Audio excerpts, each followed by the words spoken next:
In the previous movie, you saw me rearranging panels like crazy over here on the right-hand side. And in this movie, I'm going to show you how to make all that work stick so that you don't have to rearrange the panels each and every time you open up Adobe Illustrator. So we've rearranged a lot of the different panels over here. We added some panels over here to the left-hand side. We've also got some of the default panels rearranged into different groups and layouts over here on the right. And we really want to be able to save this workspace so that I can quickly get back to it anytime I want. In most cases, I'm going to keep these expanded and then the other ones in icon form. And I want to be able to jump between this and the other workspaces that ship with Adobe Illustrator really quickly. All I have to do is go down to the bottom and select New Workspace. Once I select New Workspace, I'm going to be able to give this workspace a name. So for this workspace, I'll just name it Justin's Workspace. And I'll hit OK.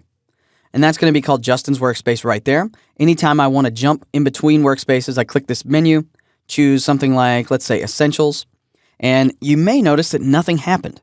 That's because the previous changes that I made to this workspace are sticky. So that means any changes I made to this workspace before automatically carry over to the next time I switch to it. If I want to get the original Essentials workspace back, I go to Essentials and choose Reset Essentials.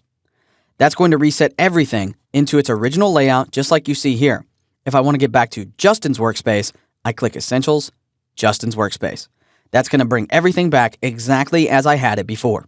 You can also go to this drop-down menu and you can choose Manage Workspaces.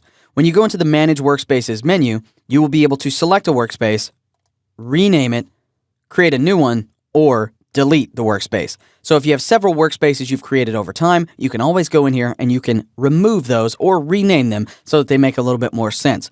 Because if you're anything like me, chances are you're just going up here and you're just giving it sort of a generic name. But maybe this is the workspace that I like best when I'm doing a illustration. So I'll just rename this to Illustration Workspace. Hit OK.